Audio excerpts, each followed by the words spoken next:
enojado, enojón, que está dispuesto en cualquier momento que ve un error de aplastarnos, ¿no? Esa es la imagen de Dios que muchas veces tenemos. Y es una distorsión. La Biblia sí habla de la justicia de Dios. Incluso habla de la ira de Dios.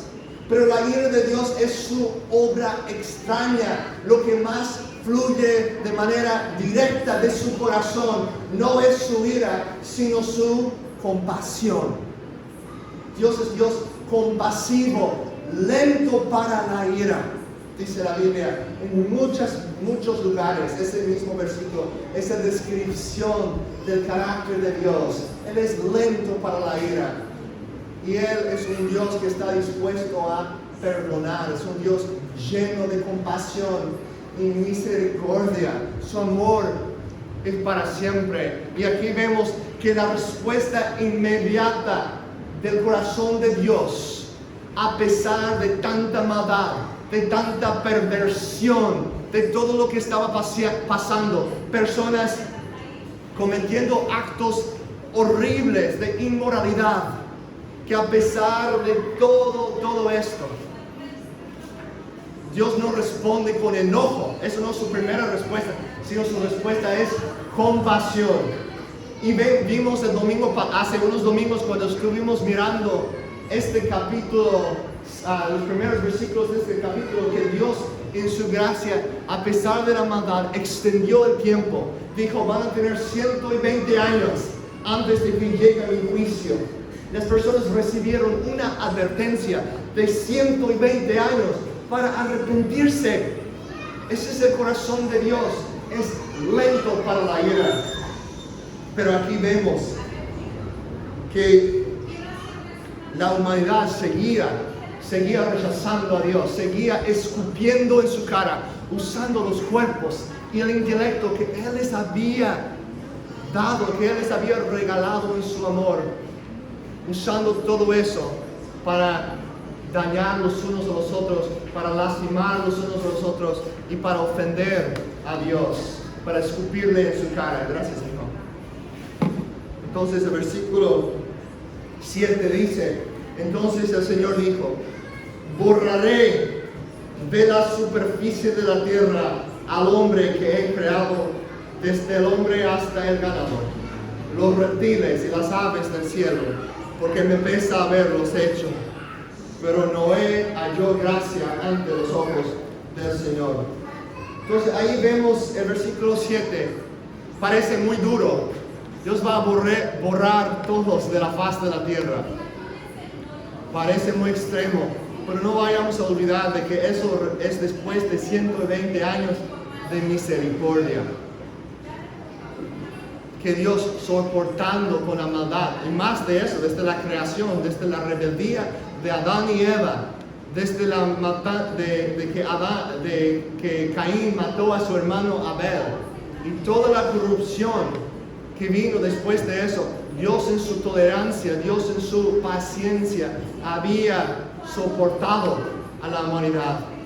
Pero Dios también es Dios justo. Dios es un Dios santo. Sabe que el pecado no puede seguir, que no puede seguir sin que la humanidad llegue al punto de destruirse a sí mismo. Y antes de que sea demasiado tarde, Dios llega a esa decisión de destruir a todos de la faz de la tierra. Y Dios, por ser Dios, tal vez porque nosotros somos seres humanos, nos parece un poco injusto eso, pero hay que recordar una cosa: sí sería injusto para ti o para mí decidir, vamos a eliminar de la faz de la tierra a todas esas personas de este país o de aquel lugar. Sería una injusticia. ¿Por qué? Porque nosotros también somos seres humanos, limitados, somos creación. No tenemos ningún derecho sobre la vida de otra persona. Pero recuerden esto: Dios es el autor de la vida. Pertenecemos a Dios, somos creación de Él. Y Él tiene derecho de hacer con nosotros conforme a su voluntad, conforme a lo que Él quiera hacer. Nunca va a hacer fuera de su carácter justo y santo. pero a veces nos parece injusto porque nosotros estamos pensando de una perspectiva humana. También nuestra mente y nuestra perspectiva ha sido corrompida por el pecado. Y muchas veces pensamos que el pecado no está tan mal. No está tan mal para merecer un castigo tan severo. Pero es porque tú no eres Dios. Y yo no soy Dios. No nos damos cuenta de realmente cuán horrible es el pecado. Porque nosotros lo tenemos por dentro. Como peces nadando en el agua, no nos damos cuenta que estamos mojados. Es la realidad de nuestra vida. Es difícil para nosotros salir de esa realidad para ver las cosas desde la perspectiva de Dios. Dios puro, limpio, santo. Él sabe la destrucción y la ofensa que es el pecado. Entonces, a pesar de este juicio, Dios muestra misericordia. Noten eso en el versículo 8. Pero Noé halló ¿qué? Gracia, favor, inmerecido. La gracia es un favor que Dios nos da, es un regalo que Dios nos da que de plano no merecemos. No lo podemos ganar, no lo podemos alcanzar. Por eso es gracia, es el don gratuito de Dios, el rescate gratuito de parte de Dios, y no contribuimos ni siquiera un dedito a esa obra. En la gracia de Dios, Noé halló gracia ante los ojos del Señor. Y nosotros aquí, hermanos, como seguidores de Jesucristo, debemos de recordar eso. Si es que nosotros no andamos en la corrupción de la cultura, si es que nosotros no andamos perdidos en la drogadicción, en la confusión, en la corrupción sexual, si es que no andemos en todo eso, la única razón, la única distinción entre nosotros y una persona que sí anda en todo eso es la gracia de Dios. No porque somos mejores, no es porque nosotros seamos más inteligentes, no es porque nosotros seamos tan buenos cristianitos, tan morales, no, es por la gracia de Dios. Noé halló gracia ante los ojos de Dios. Y dice, versículo 9, estas son las generaciones de Noé. Noé era un hombre justo, perfecto entre sus contemporáneos.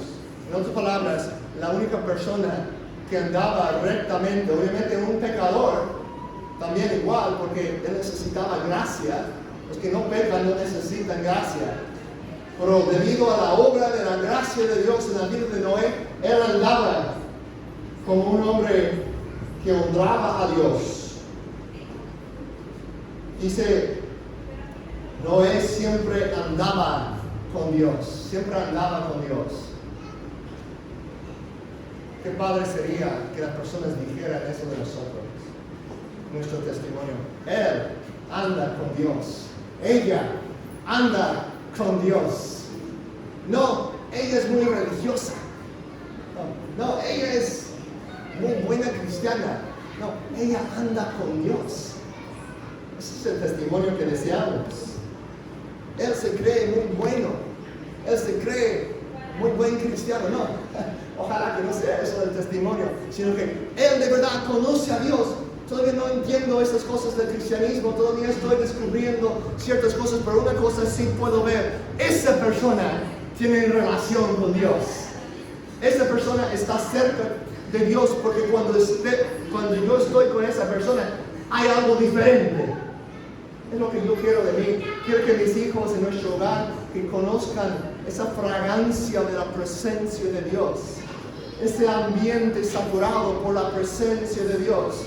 Así debe ser en nuestras vidas, nuestro testimonio. Las personas pueden ver a nosotros donde quiera que estemos. Hay algo diferente. Ahí está él en su trabajo, en la escuela, surfeando, jugando voleibol en la playa. Hay algo distinto de él, su forma de ser. Es una persona que anda con Dios. Y dice,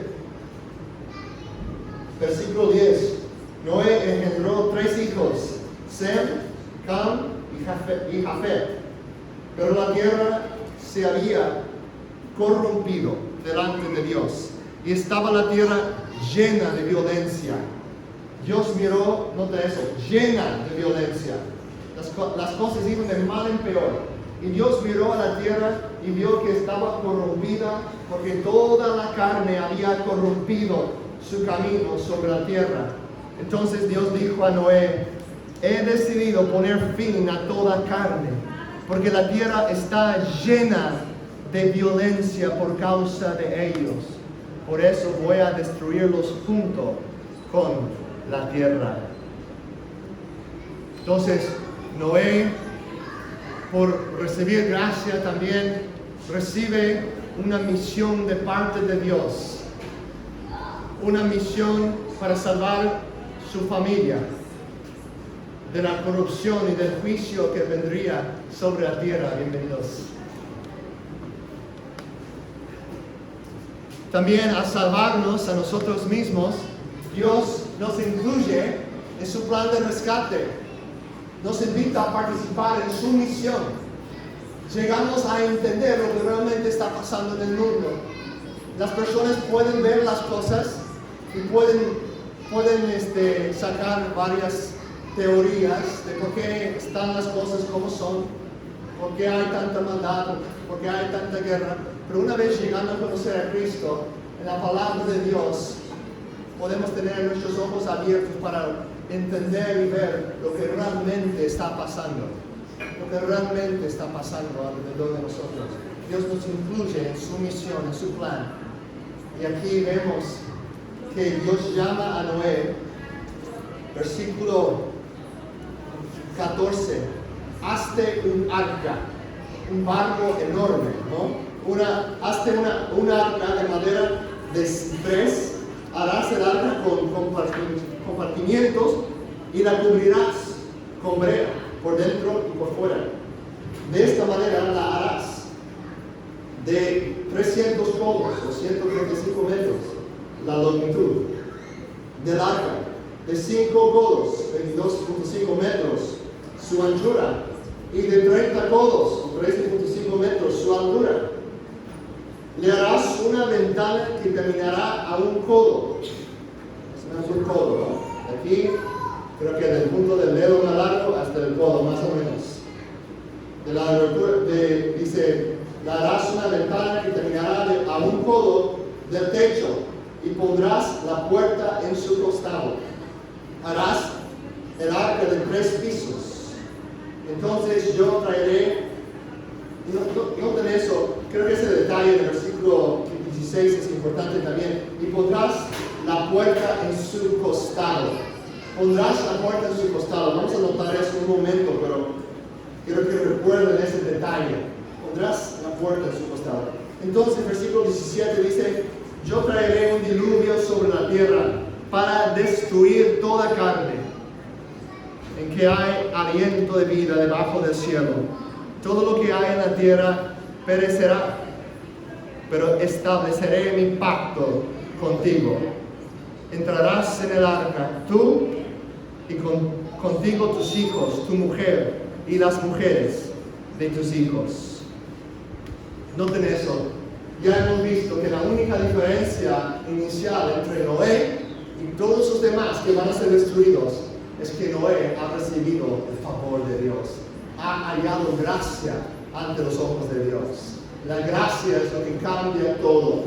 Dice en Efesios 2, 8 y 9, es por gracia que ustedes han sido salvados mediante la fe. Y esto no procede de ustedes, sino es regalo de Dios. No por obras, no por nuestros esfuerzos humanos, para que nadie se jacte, para que nadie se gloríe, diciendo, yo merecí eso, yo estoy aquí entre los buenos porque soy más inteligente. No, no por esfuerzos humanos, sino por la gracia de Dios, para que nadie se jacte. Noé había hallado gracia. Esa es la marca más importante de su vida, es la marca más importante de la vida de nosotros también. No es porque nosotros somos mejores, es por la gracia de Dios en nuestras vidas. Y dice Dios, estableceré mi pacto contigo y con tu familia. El pacto, los pactos es la manera que Dios obra o se relaciona con su pueblo en la historia de la Biblia. Es una promesa solemne, un acuerdo solemne que Dios va a guardar, que Él va a honrar su palabra, que ellos han entrado en una relación especial con Él. Y Él promete guardarlos, rescatarlos, mantenerlos salvos hasta el final. Es lo que hace el pacto de Dios. Es algo seguro, es algo firme. Dios es un Dios de pactos, un Dios de promesas. Y Él siempre cumple sus promesas. En el Nuevo Testamento nosotros podemos ver que Jesucristo se refiere a su muerte, a su sacrificio, como un acto que establece un pacto nuevo. Un pacto entre nosotros y Dios. Dice, hablando de la cena, que es el fruto de la vid que tomamos. Es la sangre del nuevo pacto. La sangre del nuevo pacto. Cristo estableció un pacto nuevo y todos nosotros, por medio de la fe, podemos entrar en ese pacto y saber que igual como Noé fue protegido de la ira de Dios en aquel entonces, nosotros también podemos ser protegidos de la ira de Dios, del juicio final que viene. Nosotros podemos estar a salvos porque estamos protegidos por la sangre de Cristo. Igual como Noé y su familia tuvieron que entrar en esa puerta. Y tal vez algunos van a pensar que estoy estirando eso un poco o inventando cosas, pero yo aquí veo una imagen, un tipo que igual como ese arca tuvo que abrirse en su costado, igual el costado de Jesús se abrió. Y es por medio de esa sangre que fluyó del costado de Jesús que nosotros podemos entrar en la vida eterna, que podemos ser nosotros los que reciban ese amor y esa promesa de Dios. Jesús, los apóstoles nos dicen en el Nuevo Testamento, hablando de Jesucristo, que Él es el mismo hoy, ayer y para los siglos. Y dice, citando el Antiguo Testamento, que Él está con nosotros. Dice, jamás te dejaré, nunca te abandonaré. Él está con nosotros. Es una promesa que Él nos guarda. En el arca, la familia de Noé pudieron entrar ahí con todos sus animales. Él y su familia, junto con todos sus animales que Dios había escogido también para que fueran protegidos. Y todos fueron cubiertos, rescatados del juicio del diluvio. Y de la misma manera, o de una manera semejante, nosotros podemos entrar en Cristo, podemos confiar en Cristo. Confiar en lo que Él hizo por nosotros en la cruz. Y ser rescatados, ser cubiertos de la ira de Dios, del juicio de Dios, de ese diluvio que vendrá. Ese juicio de fuego, dice la Biblia, que vendrá para purificar nuevamente la tierra. Dios va a hacer nuevo todas esas cosas. Va a haber una tierra nueva, cielos nuevos, una nueva creación. Pero primero Dios tiene que borrar y limpiar. Y nosotros, confiando en Cristo, podemos ser protegidos de esa realidad futura. Ahora, me gusta la historia que creo que lo escuché primera vez por mi papá hace muchos años, hablando de este pasaje, que lo he contado antes, pero lo voy a contar de nuevo. Una vez en los días, en el siglo XIX, los 1850, 60 por ahí, los pioneros en los Estados Unidos que habían viajado del este hasta el medio del país para empezar sus ranchos, para poder sembrar la tierra, y allí, en medio de esa pradera, se llama pradera, ¿no? Un hombre había construido una cabaña para su familia, y hacían las cabañas allí del mismo pasto, del mismo zacate, lo cortaban y así hacían como bloques, ¿no? Casas temporales de esa manera. Así que tenía su casa casi de paja, ¿no? Y vino a la distancia ese hombre trabajando ahí en el campo con su familia. Un día vio en la distancia una columna de humo muy lejos en el horizonte, y él chupó el dedo y lo levantó al cielo para sentir en qué dirección venía el viento, y se dio cuenta, su corazón cayó en ese momento porque se dio cuenta que el viento venía hacia ellos, y que ese incendio de pradera venía en dirección suya, ¿no? Entonces ese hombre, pensando en ese momento cómo iba a salvar, cómo iba a rescatar a su familia, entró en la casa y buscó un cerrillo y se fue al otro lado de su casa y encendió el pasto, encendió el zacate que estaba en el otro lado de su casa, y de repente ya encendió y el fuego quemó ese pasto, y el viento lo llevó y dejó una área ya completamente quemado. Entonces el hombre sacó a su familia de la casa y entraron sobre esa área, ese espacio que ya había sido quemado por el fuego. Y cuando vino el otro incendio, ¿qué pasó? Pasó por alrededor de ellos, ¿no? Porque ellos estaban en el lugar que ya había sido quemado. El fuego ya había caído sobre ese lugar. Y cuando tú y yo nos acercamos a la cruz de Cristo, con las manos vacías, no diciendo, Jesús, acércame porque soy tan buena persona, sino con las manos vacías, diciendo, yo no puedo salvarme, pero confío en ti. Estamos nosotros entrando en el lugar, llegando al lugar donde el fuego de la ira de Dios ya ha caído. Y ya no hay juicio en ese lugar, porque Jesús tomó todo el peso de ese juicio sobre sus hombros en la cruz. Él lo sufrió por ti y por mí. Esa ira de Dios que nosotros merecemos por nuestro pecado, Él lo sufrió en la cruz. Y por eso la Biblia dice, para todos los que confían en Jesús, para todos los que en Él pongan su fe y su esperanza, ya no hay ninguna condenación. Ya no hay ninguna condenación para los que están en Cristo Jesús.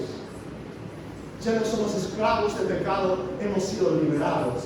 Ya no estamos bajo la condenación y la ira que merecíamos, sino hemos sido adoptados, aceptados en la presencia de Dios mediante la sangre de Cristo, mediante su sacrificio. Esa es buena noticia para nosotros. Noten aquí, y bueno, escuchando eso, antes de seguir, siento en mi espíritu ahorita que necesito decir eso. Hoy, si tú estás escuchando eso, tal vez dices, sí, reconozco que soy pecador, reconozco que no me puedo salvar. Te digo, hoy es el día de la salvación. Hoy es el día que Dios te está llamando para poner tu fe en Él, exclusivamente. Nadie más te puede salvar. Nadie más te puede rescatar del castigo que tú y yo merecemos por nuestro pecado. El único que te puede rescatar es Jesús. Igual como la única manera que Noé y su familia pudieron ser rescatados de ese diluvio fue por medio de entrar en el arca. Jesús dijo, yo soy el camino, la verdad y la vida. Nadie viene al Padre sino por mí. Eres el único que nos puede salvar. El único que ha pagado el precio de nuestra salvación en una cruz. Nadie más lo ha hecho. Y Él validó que su sacrificio realmente era legítimo, porque 3 días después resucitó de entre los muertos. Y eso no es un mito, es una realidad histórica. Jesucristo venció la muerte, la tumba está vacía. Cristo conquistó la muerte y comprobó que su sacrificio realmente era un sacrificio válido para quitar el castigo de nuestro pecado. Así Así que confía en Él hoy. Entrégate a Él hoy. No esperes. Acúdate a Jesús mientras hay tiempo. No es una broma, no es un cuento de hadas. Eso es una realidad. Se trata de nuestro destino eterno. Se trata de un Dios de amor que amó tanto a la humanidad que dio a su único Hijo para que todo aquel que en Él crea, todo aquel, ahí estás tú incluido, todo aquel que en Él cree no se pierda, mas tenga vida eterna. Y Jesús dijo, Satanás es un ladrón. Todas esas mentiras de la cultura que tú puedes buscar tu felicidad en otras cosas, vivir por ti mismo, confiar en ti mismo, en tu propio juicio, determinar las cosas por ti mismo, ser tu propio Dios, en otras palabras, todo eso es una farsa, es una mentira y te conduce a la muerte y a la destrucción. Jesús dijo, Satanás es un ladrón, él viene para matar, robar y destruir. Es lo que Él quiere hacer en tu vida. Pero Jesús dijo, yo he venido para que tengan vida y para que la tengan en abundancia, para que la tengan en plenitud. Esa vida empieza ahora recibiendo a Jesucristo. Una vida de plenitud, una vida de gozo, una vida de paz interior que sobrepasa todas esas pruebas y las dificultades que experimentamos aquí en la vida. No estoy diciendo que si vienes a Jesús, que todos sus problemas se van. No, de hecho, tal vez vas a tener más problemas. Tal vez vas a tener más pruebas, más dificultades, porque estamos yendo en contra de la norma de la cultura. Pero vas a tener al Creador Todopoderoso, aquel que vertió su sangre en la cruz por ti, a tu lado, morando en ti por su Espíritu Santo, dándote poder para vencer, para obedecer su palabra, para vivir una vida de honra a Él. Y notamos eso ya regresando a Génesis capítulo 6, los últimos versículos del capítulo. Dice versículo 19, Génesis 6, 19. Y de todo ser viviente, de toda carne, meterás 2 de cada especie en el arca, para preservarás la vida contigo. Macho y hembra serán, de las aves según su especie, de los animales según su especie, y de todo reptil de la tierra según su especie. 2 de cada especie vendrán a ti, para que les preserves la vida. Ahora, si te cuesta creer eso, dices, realmente eso es un evento histórico también, lo que sucedió aquí, o es una leyenda nomás, un cuento de hadas. Les recomiendo mucho un ministerio, se llama Respuestas en Génesis. Si tú tienes dudas sobre si realmente pudiera haber sucedido eso, si realmente es posible que un hombre pudiera haber construido en aquel entonces un barco tan enorme para que todas sus especies de animales, 2 pares por lo menos y 7 de otros, pudieran caber todos adentro y sobrevivir un viaje así. ¿Es posible realmente eso? ¿No es muy increíble esto? Recomiendo que revises ese ministerio de Respuestas en Génesis. Puedes buscarlo en... ¿Dónde se va el micrófono? Porque eso es como la indicación de que ya estoy predicando demasiado largo. Me quitan el sonido, ¿no?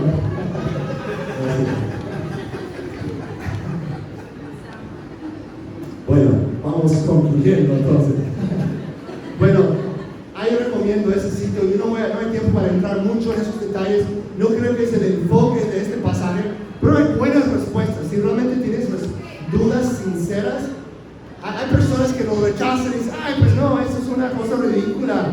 Pero no tomen el tiempo para investigar. Y digo eso a esas personas, bueno, me están mostrando que realmente no tienes deseo, no tienes ganas de saber la verdad, porque solo estás despediendo sin investigar. No queremos ser personas así. Queremos realmente investigar y acercarnos a los temas pensando, ¿no? Y discerniendo la verdad. Y creo que eso es muy importante. Entonces, ahí les dejo con ese sitio de respuestas en Génesis o Answers in Genesis. Creo que tienen muchas respuestas razonables. Al final y al cabo, pues yo digo que el mismo Dios que creó los animales y creó el mundo es capaz de hacer eso, ¿no? Si Él desea hacerlo. Pero creo que Dios obra por medios. No es un Dios como de magia, ¿no? Él usa medios. Creo que ahí puedes encontrar buenas respuestas de cómo pudiera haber pasado. La realidad es que la Biblia no nos da los detalles. No nos dice todos los detalles. Algunas cosas sí, las medidas del arca y otras cosas. Pero hay muchos detalles, muchas dudas que tal vez tendríamos todavía. Pero podemos ver varias teorías de cómo pudiera haber sucedido. Pero lo más importante que quiero enfatizar aquí al final, en los versículos 21 a 22, los últimos dos versículos del pasaje. Y tú toma para ti de todo alimento que se come, almacénalo y será alimento para ti y para ellos. Así lo hizo Noé, conforme a todo lo que Dios le había mandado, así lo hizo. Me encanta eso. No vayamos a perder esos 4 palabras. Así lo hizo Noé. Así lo hizo Noé. Noé escuchó la palabra de Dios y ¿cómo respondió? Lo puso en práctica, ¿verdad? Lo siguió. Hizo caso a la palabra de Dios. Y dice, así lo hizo Noé, conforme a todo lo que Dios le había mandado. Así lo hizo. Qué bueno que lo hizo todo conforme, ¿no? Lo hizo conforme a todo lo que Dios le había dicho, no solamente algunas cosas, porque hubiera fallado, ¿no? Fracasado si solo había obedecido algunos aspectos. Algunos bromean por ahí, ¿no? De que tal vez los unicornios fueron olvidados, no los incluyó en el arca, o los dinosaurios o algo así, ¿no? Y entonces quizás Noé no hizo todo conforme a lo que Dios le dijo, no. El texto nos dice que lo hizo todo conforme a la voluntad de Dios. Y así debe de ser con nosotros. Cuando Dios nos habla, cuando Dios nos incluye en su plan, en su misión para rescatar a la humanidad. Porque Dios nos ha comisionado, ¿no? Nos ha comisionado, ¿sí? Para hacer discípulos de todas las naciones, empezando con nuestra familia, empezando en nuestra comunidad, en las escuelas, en los trabajos, en donde quiera que estemos, en la playa, jugando el fútbol, donde quiera que estemos. Dios nos ha comisionado para representarle a Él, para ser sal y luz en la tierra. Y Él nos da instrucciones de cómo hacer eso. Y es importante que nosotros le obedezcamos, que seamos fieles. A veces Dios nos llama a hacer cosas locas, que parecen locas ante las demás personas, ante los ojos del mundo. Este acto de Noé, sin lugar a dudas, pareció como una locura, ¿no? Pareció como una locura. Noé ahí construyendo un barco en medio del desierto, en un lugar donde no había llovido jamás. Pareció como una pura locura. Pero en vez de vivir bajo el temor de los hombres, Noé obedeció a Dios. Obedeció. Y a veces Dios te va a llamar a hacer cosas que parecen una locura ante los ojos de los demás. En su palabra hay muchas instrucciones que ya nos ha dado. Y en la oración Él nos da su guía también. Que seamos obedientes. Ese proyecto que estamos llevando a cabo de comprar este terreno para la escuela manantial y para tener un lugar para reunirnos como iglesia más permanente también, es un proyecto enorme. Solamente la compra de la tierra y ni siquiera hablando de lo que es construir todo eso. Queremos construir ahí algo de vanguardia, ¿no? Para servir a los estudiantes de esta comunidad. Es una tarea imposible para mí. Yo lo veo como algo imposible. Pero para Dios nada es imposible. Y ha sido hermoso ver cómo Dios sigue proveyendo diferentes personas, diferentes recursos. Esta semana un hermano que es arquitecto, estuve hablando con él y dijo, cuente conmigo, voy a ayudarte con este proyecto. Es una provisión de Dios. Dios está proveyendo para este proyecto. Parece como una imposibilidad. Es un ejemplo nomás. Hay muchas otras maneras que Dios nos llama a caminar, no por la vista, sino por la fe. Así que están caminando por fe hoy. Estamos caminando por fe como iglesia, confiando en Dios, en su provisión, en su verdad, en sus promesas, que Él sabe lo que es mejor para nosotros. Noé tuvo fe en Dios, él andaba con Dios y por eso podría tener la certeza. Sabía el carácter de Dios, como estuvimos cantando esa canción que dice, así eres tú, así eres tú. ¿De qué estamos diciendo ahí? ¿De qué estamos hablando? De que así eres tú, Señor. Ese es tu carácter. Tú eres Dios que puede abrir caminos, que puede ser lo imposible. Sabemos que eres poderoso. Entonces, siendo bueno, Señor, tú puedes hacer lo que es mejor para nosotros. Sabes lo que es mejor para nosotros. Y siendo poderoso, tú puedes lograrlo. Y siendo sabio, tú sabes. ¿Verdad? 3 cosas ahí, ¿no? Nos confundió un poco. Dios, siendo sabio, Él sabe lo mejor para nosotros, lo que es mejor para nosotros. Dios, siendo bueno, Él desea lo que es lo mejor para nosotros. Y Dios siendo poderoso, Él puede lograr lo que es mejor para nosotros. Sabiendo eso de su carácter, podemos descansar en Él. Podemos obedecer su palabra y confiar que Él está con nosotros. Y que si Él está por nosotros, ¿quién podrá estar en contra? Y la respuesta obvia, ¿qué, hermanos? Si Dios está por nosotros, ¿quién puede estar en contra? Nadie. Gracias, Padre, por tu palabra. Gracias que nos has hablado hoy, Señor. Que estás obrando aquí en este lugar. Siempre estás obrando, Señor, aun cuando no podemos ver. Y gracias que tu palabra nos asegura, nos dice, Padre, que eres un Dios